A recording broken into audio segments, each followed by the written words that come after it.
Assalamualaikum warahmatullahi wabarakatuh.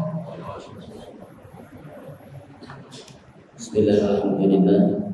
Wassalatu wassalamu ala Rasulillah wa ala alihi wa ashabihi wa mawala wa man tabi'ahum bi ihsanin ila yaumil qiyamah.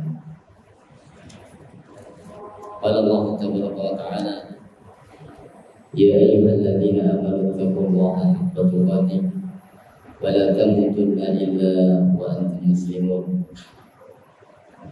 Wa qala alaihi salatu wassalam, wa man yatama'a qaumun fi baitin min buyutillah yatluna kitaballah wa yatadarasunahu bainahum illa haffat alaihim al-malaikah wa ghasyiyatuhum rahmah wa nuzilat alaihim as-sakinah wa dzakarahumullahu fi man 'indah ila akhiril hadithi aw qala sallallahu alaihi wasallam. Amma ba'du.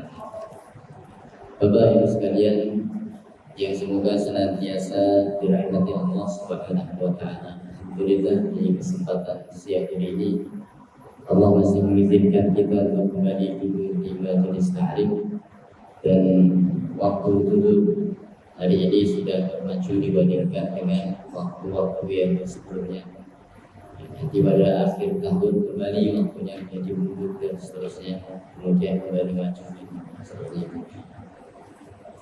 Kembali melanjutkan tentang tanda hari kiamat, di mana tanda itu telah kita bahas. Ada 3 tanda yang sudah terjadi dan tidak akan terjadi lagi, seperti diutusnya Rasulullah Sallallahu Alaihi Wasallam, disempurnakan Islam, yang mana ini tidak akan terjadi lagi penyempurnaan agama itu setelah masa diutusnya Rasulullah Sallallahu Alaihi Wasallam, kemudian wafatnya Rasulullah Sallallahu Alaihi Wasallam. Mujizat Al-Quran, di mana Al-Quran menutup seluruh kitab yang diturunkan oleh Allah Subhanahu wa taala. Kemudian jenis kedua, tanda yang sudah terjadi dan akan terus terjadi, yang para ulama menyebutkan ini alamatus sughra, tanda kecil hari kiamat. Di antaranya yang telah kita bahas, ya, munculnya orang-orang yang menghalalkan apa yang diharamkan Allah ataupun mengharamkan apa yang dihalalkan oleh Allah Subhanahu wa taala. Yang diantaranya adalah ada di antara orang-orang terpandang yang mengharamkan poligami tapi menghalalkan perzinahan. Alhamdulillah. Seperti ini adalah tanda hari kiamat yang sudah terjadi dan akan terus terjadi sampai akhir zaman. Kemudian jenis ketiga, tanda-tanda besar hari kiamat yang belum terjadi tapi pasti akan terjadi, seperti terbitnya matahari dari barat, keluarnya Ya'juj Ma'juj, turunnya Nabi Isa. Ini semua tanda-tanda hari kiamat yang akan terjadi dan belum terjadi tapi pasti akan terjadi. Di mana itu para ulama menyebutnya asyratus al-kubra, tanda hari kiamat besar. Di mana ketika tanda-tanda tersebut mulai datang, berarti hari kiamat sudah berada di ambang pintu.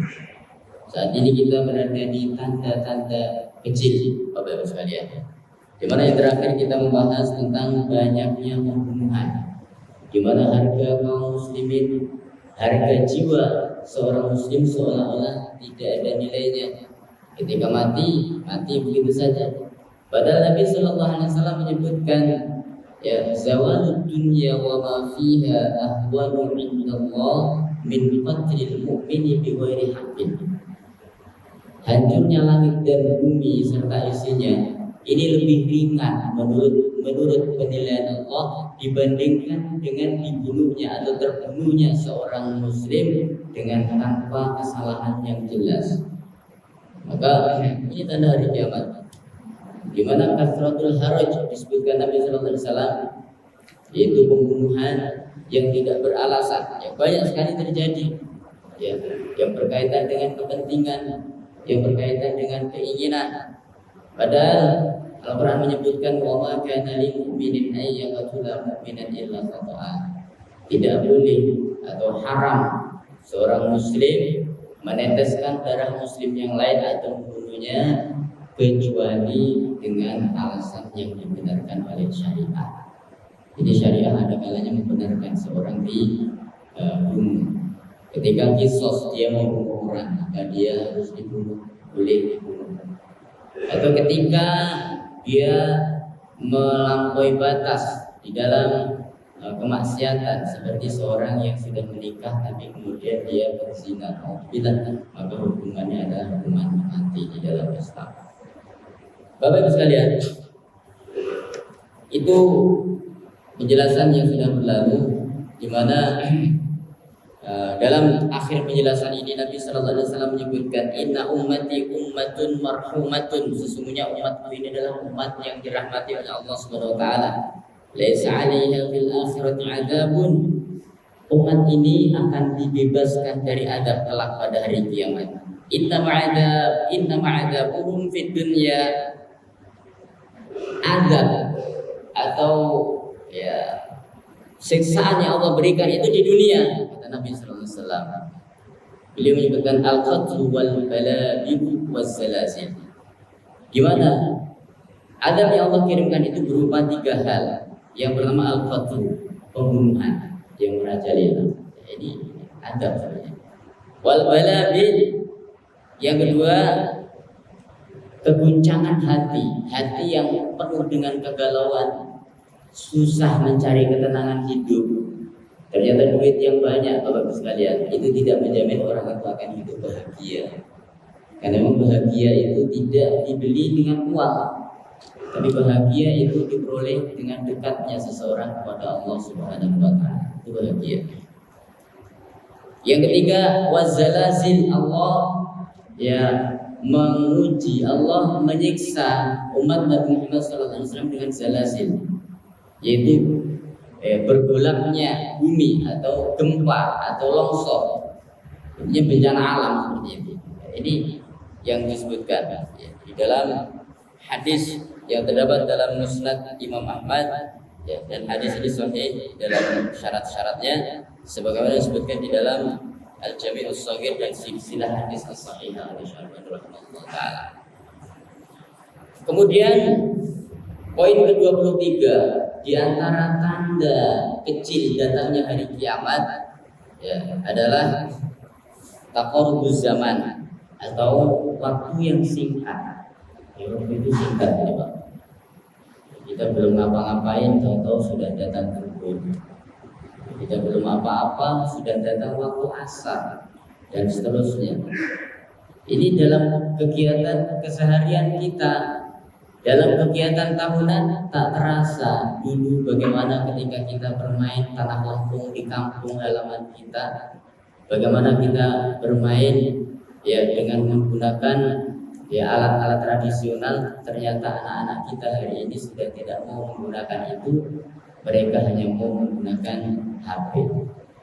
Ini waktu yang sangat singkat yang kita rasakan.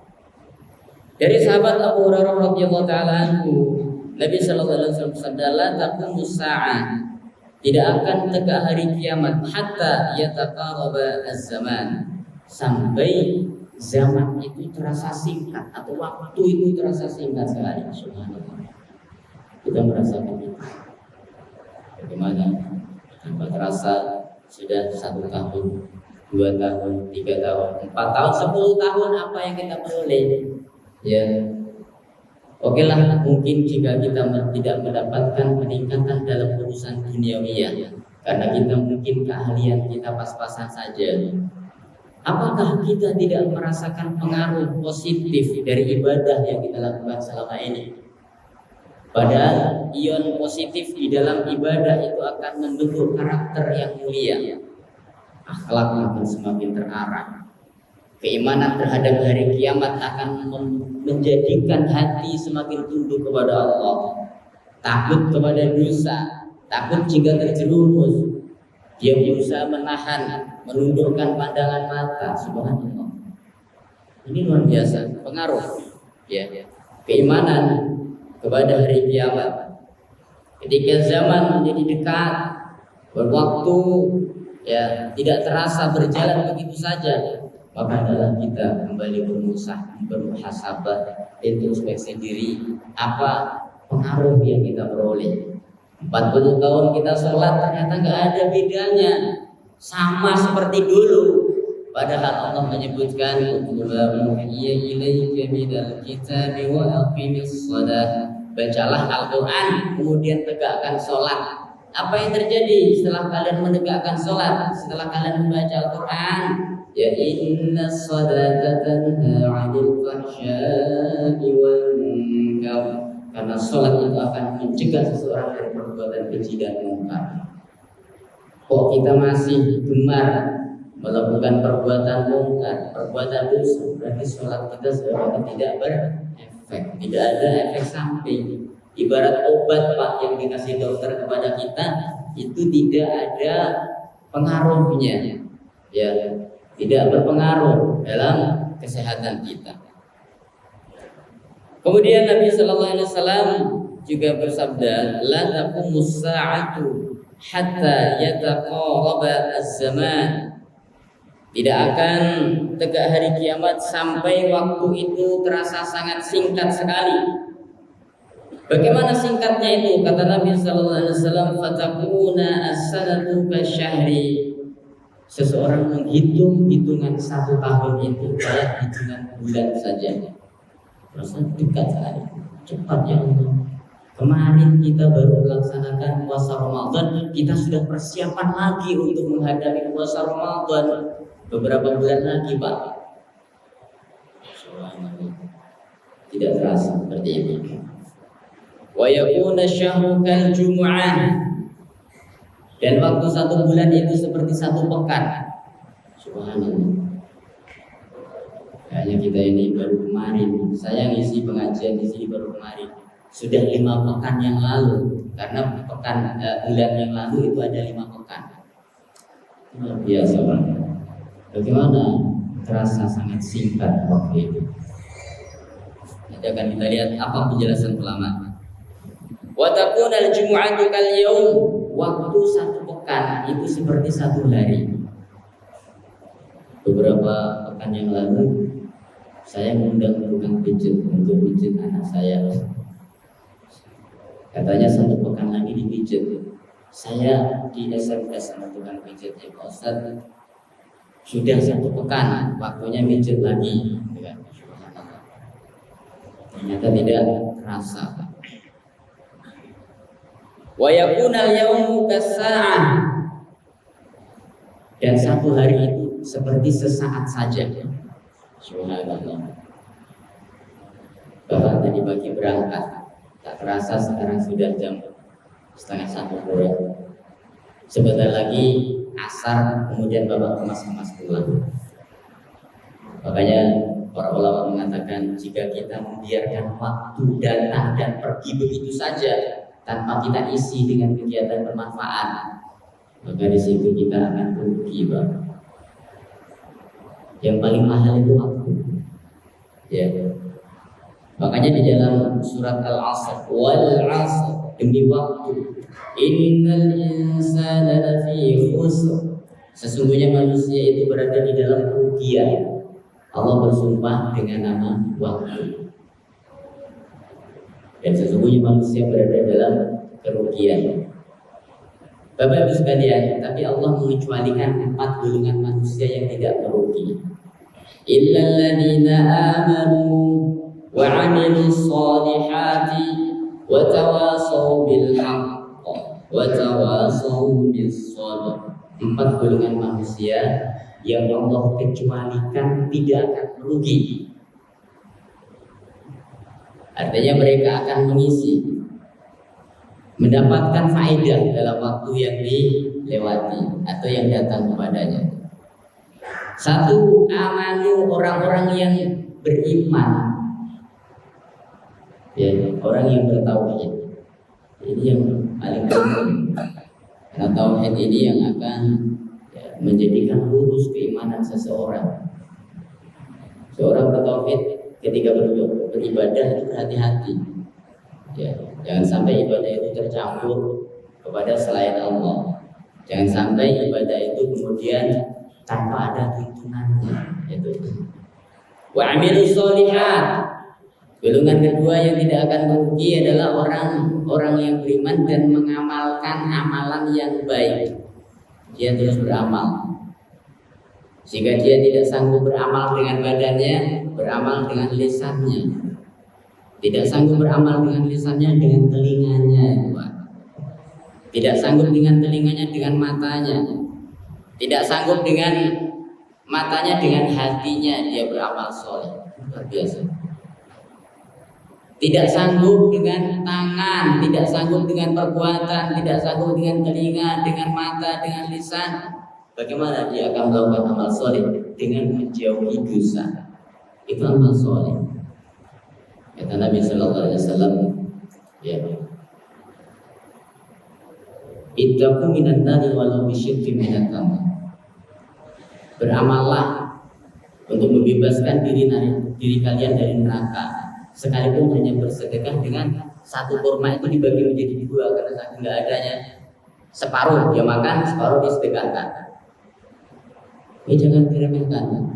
Karena bisa jadi amal kecil itu Bapak Ibu sekalian yang diterima oleh Allah. Amal yang besar kita bangga. Saya beramal ini. Nggak dicatat protes. Oh, nama saya nggak ada di sana. Kecil, nggak usah dicatat. Kenapa malu dicatat? Masa cuma 5.000 rupiah dicatat. Ikhlas kita. Ini para ulama mengatakan orang ikhlas itu yang hasanatihi kama yaktubu sayyiatihi. Orang yang menutupi kebaikannya seperti dia menutup aibnya. Ikhlas. Ya di situ. Kata Nabi sallallahu alaihi wasallam, berbuat baik, beramal sekecil apapun, fa'ilam tajid. Kalau misalkan nggak sanggup, ya nggak sanggup, oh saking miskinnya saya ini nggak sanggup untuk beramal dengan satu atau separuh biji kurma, separuh kurma nggak sanggup. Kata Nabi Sallallahu Alaihi Wasallam, fabi kalimatin thayyibatin, dengan ngomong yang baik-baik, berarti itu dengan lisan dia beramal soleh. Fa'in lam yastati, kalau nggak sanggup juga, wah susah juga kita ini harus zikir terus dengan, maka kita menahan diri, ya, menahan diri dari melakukan perbuatan dosa. Ini termasuk bagian seseorang yang beramal. Subhanallah. Jadi kita isi waktu-waktu kita Bapak Ibu sekalian. Wa takunu sa'atu kahtirakis sa'afat. Ya. Jadi sesaat itu seperti kedipan mata, sangat cepat sekali, ya. Sangat cepat sekali.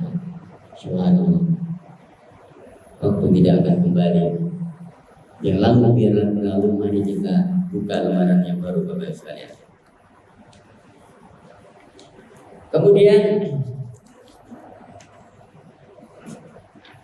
para ulama mentafsirkan, ya, Al-Hafidz Ibnu Hajar rahimahullah taala mentafsirkan makna, ya, dekatnya waktu atau singkatnya waktu itu kurang lebih ada 5 makna.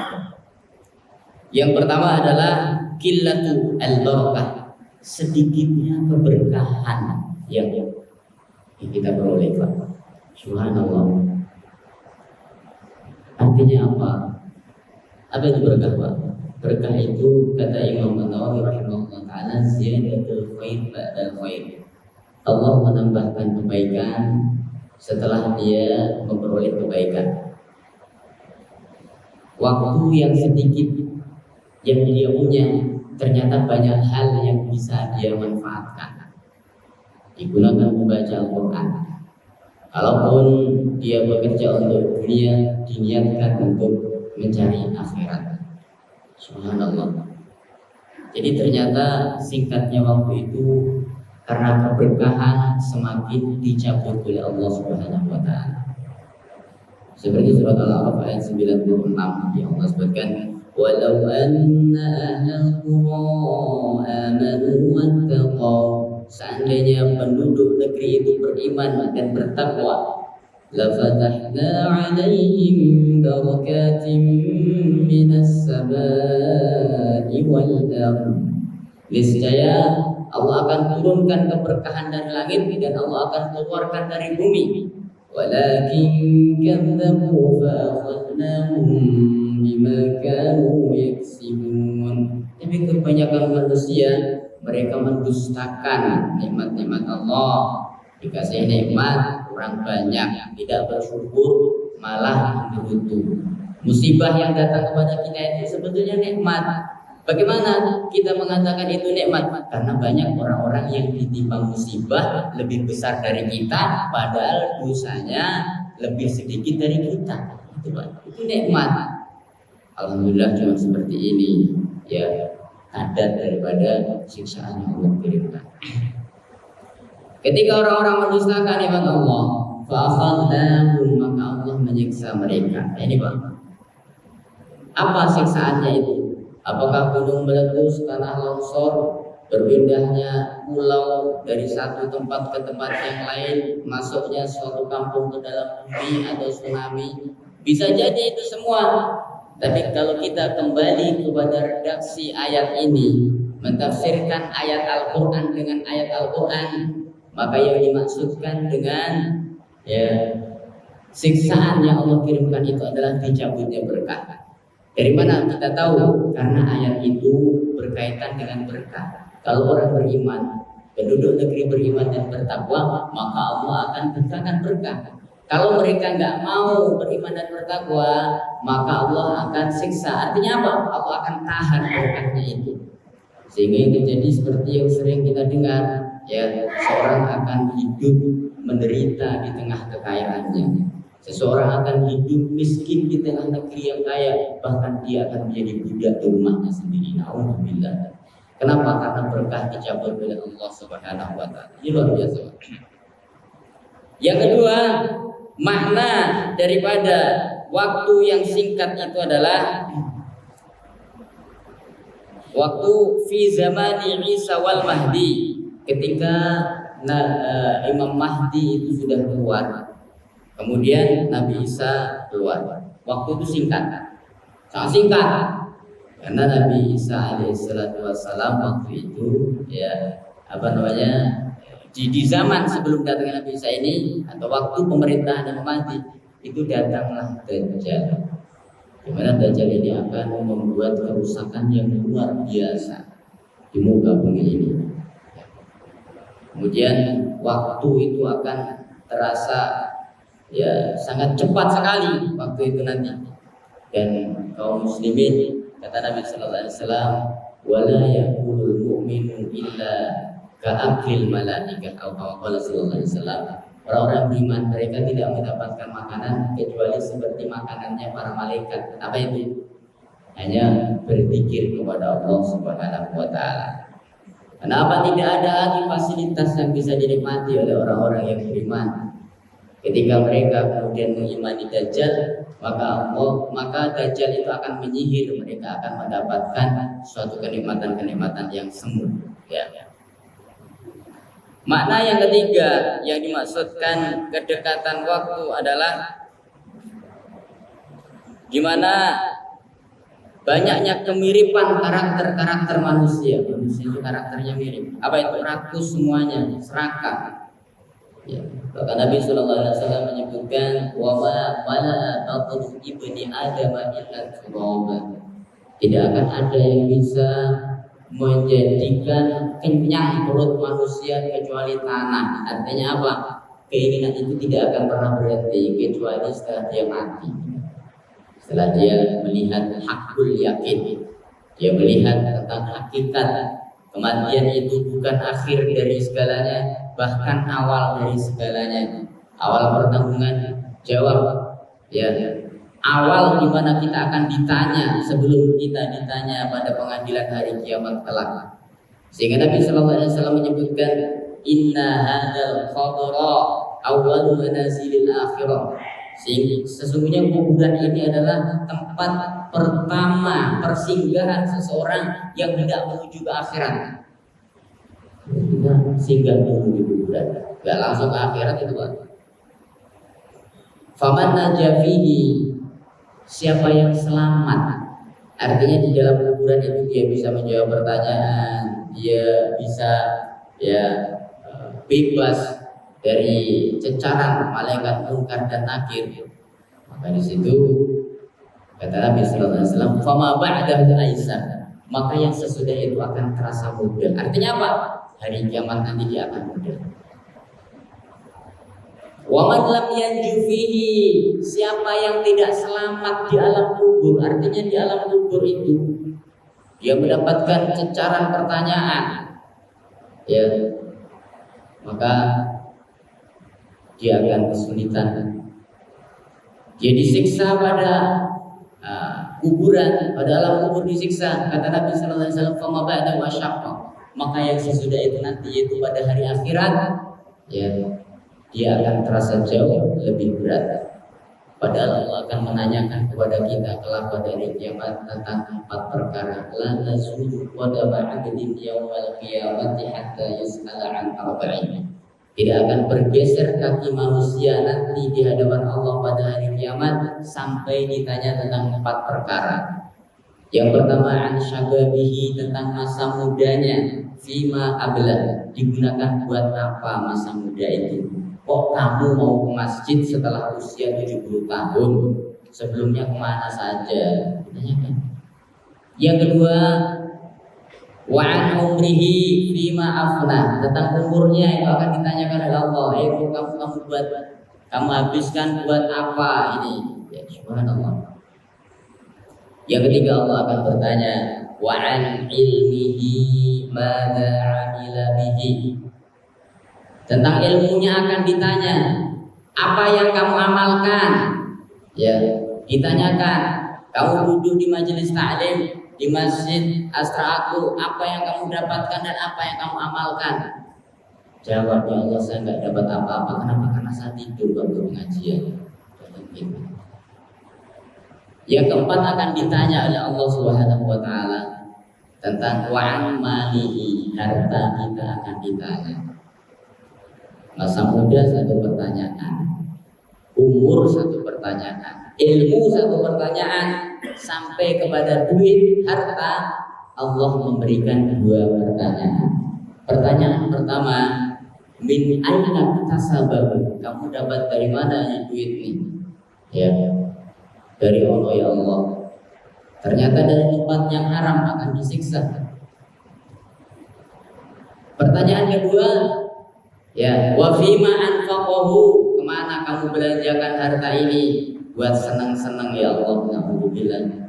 Dari situ lengkap sudah penderitaannya. Sakitnya itu di sono, bukan di sini. Maka disitulah, ya, gimana seseorang akan dengan keimanan, dengan ketauhidan itu, maka dia akan bisa melihat, mendeteksi tipuan, ya, tipu daya iblis la'natullah alaih. Makna yang ketiga, ya, taqarrubuz zaman, singkatnya waktu itu. Maaf, ini yang apa namanya? Yang ketiga, ya. Makna yang keempat, singkatnya waktu itu adalah banyaknya sarana perhubungan. Banyaknya sarana perhubungan.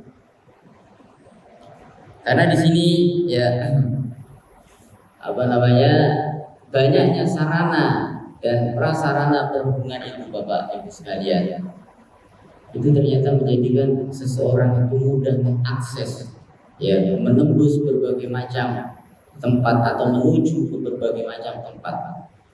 Di mana di masa dulu, di masa Rasulullah SAW dan sebelumnya, perjalanan, ya, 80 km itu harus ditempuh dalam perjalanan 1 hari 1 malam. Ya. Perjalanan Mekah dan Madinah, Imam Syafi'i rahimahullah ta'ala, nah ini menunjukkan berkahnya waktu. Dikisahkan satu saat Imam Syafi'i rahimahullah ta'ala dengan kendaraan yang ada, waktu itu menggunakan unta. Beliau melakukan perjalanan dari Mekah ke Madinah, ya, sekitar 500 kilo. 520 atau 550 kilo. Mekah ke Madinah. Ternyata Imam Syafi'i rahimahullah ta'ala menempuh dalam waktu 12 hari. Beliau menempuh waktu 12 hari. Luar biasa. Ya. Kalau kita ya sudah umroh haji Makkah dan Madinah cuma 4 jam. 5 jam nyampe itu, Pak. Ya, plus ngetemnya buat beli madu sama madu Arab sama oleh-oleh di jalan. Subhanallah. Tapi apa yang kita peroleh dalam perjalanan tersebut? Apakah kita merasakan keberkahan? Imam Syafi'i rahimahullah ta'ala ketika beliau melakukan perjalanan dari Mekah ke Madinah selama 12 hari perjalanan di atas untanya, beliau menghatamkan Al-Quran sebanyak 18 kali. Waktunya sama dengan kita, Pak. Lalu bagaimana dengan kita dalam setiap perjalanan kita? Kalau kita dalam perjalanan yang kita lakukan adalah sibuk selfie, foto-foto dan mencicipi makanan, itu karakter kita. Sehingga jika kita ingin mendapatkan perubahan, maka kita harus melakukan kebiasaan-kebiasaan yang berbeda dari sebelumnya. Kemudian yang kelima, makna dari singkatnya waktu itu adalah waktu yang singkat secara hakiki, di mana Allah menghendaki cepatnya waktu, sehingga manusia benar-benar merasa bahwa waktu itu tidak berharga. Diawali dengan tidak berharganya waktu, kita melihat perubahan nilai setiap waktu, bukan lagi setiap tahun, setiap waktu. Ya subhanallah, Pak. Luar biasa.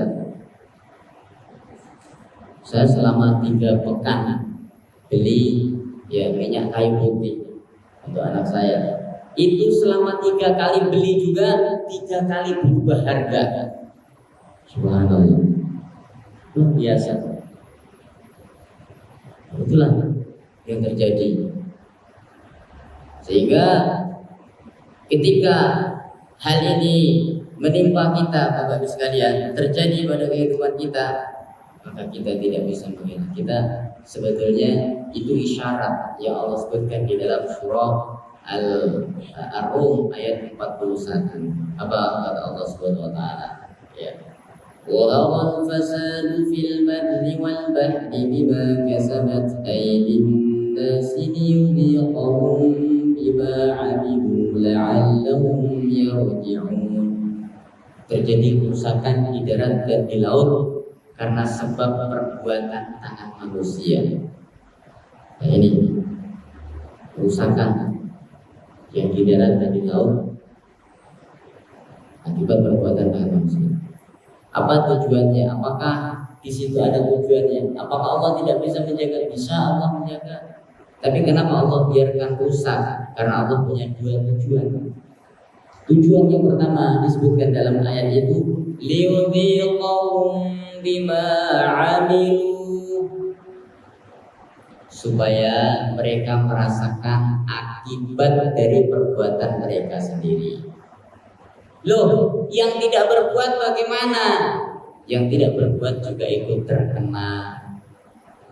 Al-Anfal ayat 25, Allah berfirman, wattaqu fitnatan la tusibanna alladziina zalamu minkum khassah wa'lamu anna Allaha syadidul 'iqab.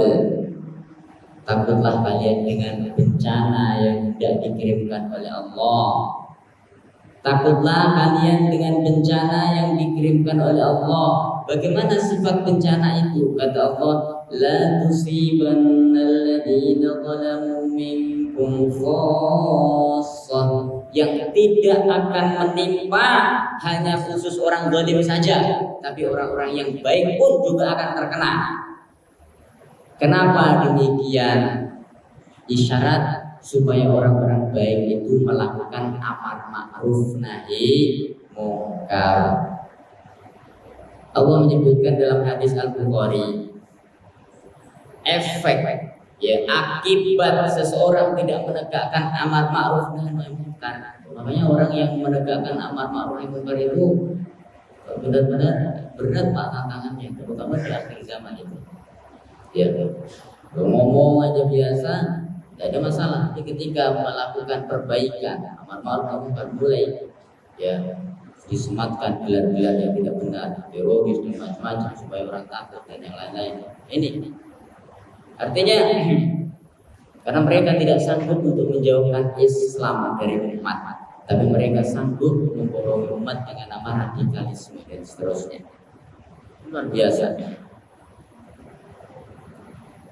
Baik, kemudian yaitu tujuan Allah supaya kita kembali ke jalan Allah Subhanahu wa taala. Ya. Tujuan yang kedua, Allah punya tujuan. Apa tujuannya?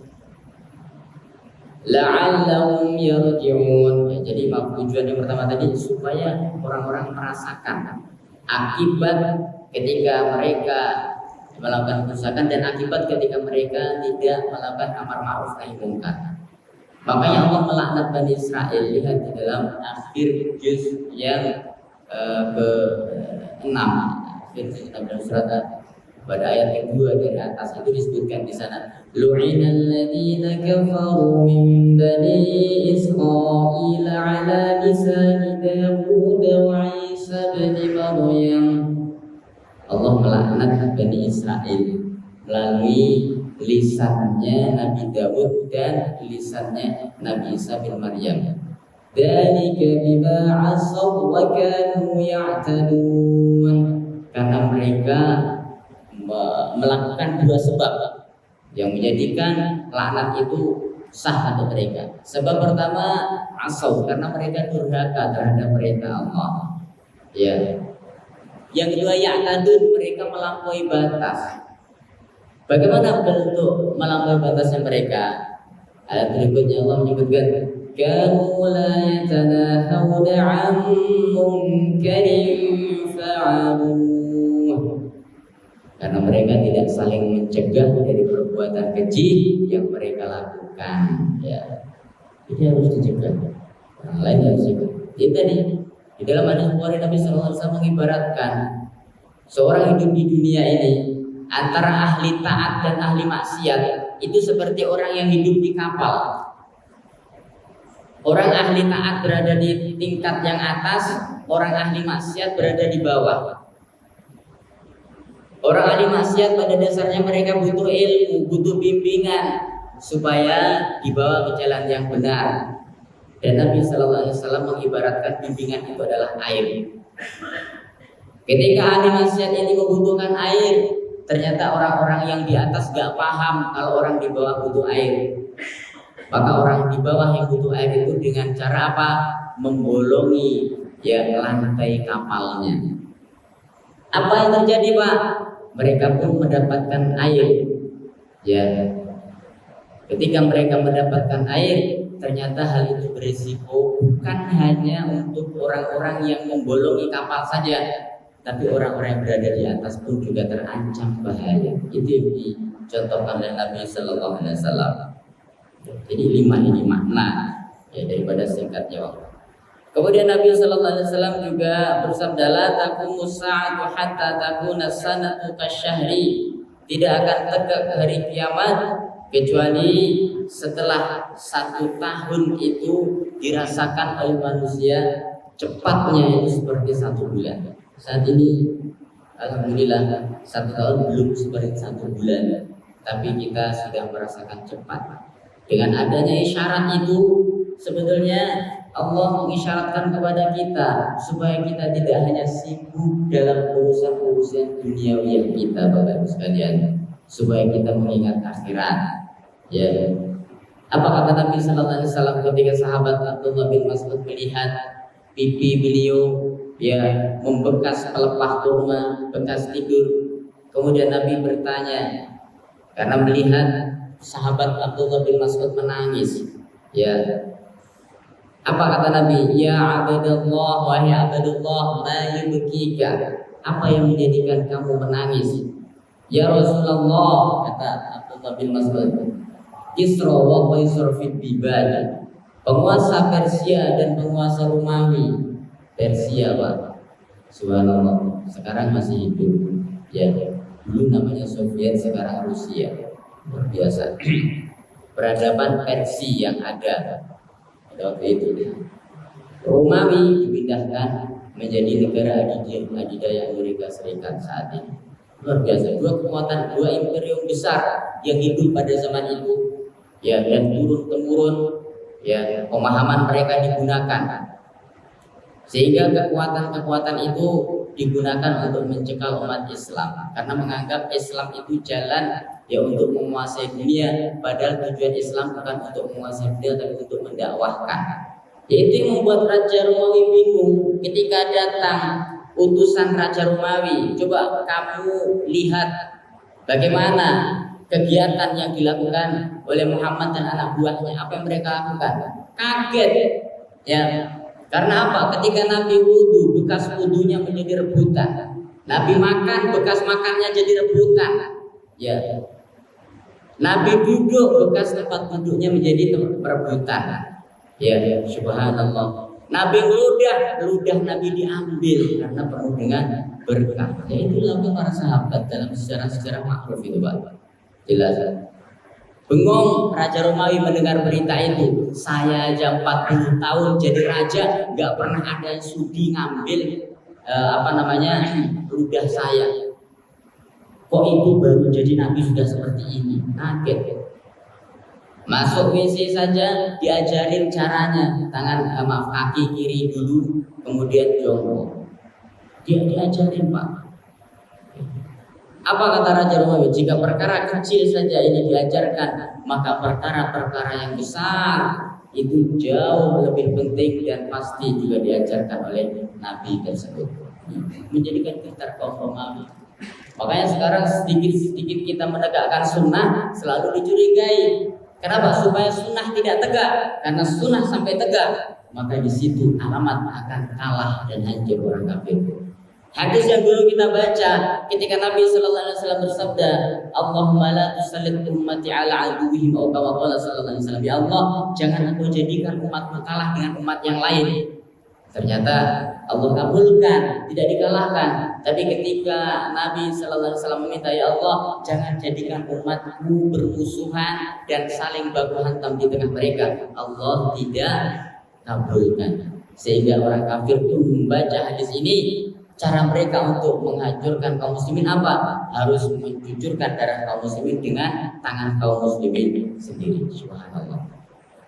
Hilang berkah juga demikian. Wallahu serasa ini, Pak. Ya, pelajaran kita hari insyaallah yang akan datang, kita akan membahas tanda yang lain, yaitu taqarrubus suq, yaitu al-aswaq, dekatnya tempat-tempat pembelanjaan. Bahkan bukan lagi tempat, kita berada di rumah pun kita bisa menikmati sajian dari restoran yang paling mewah.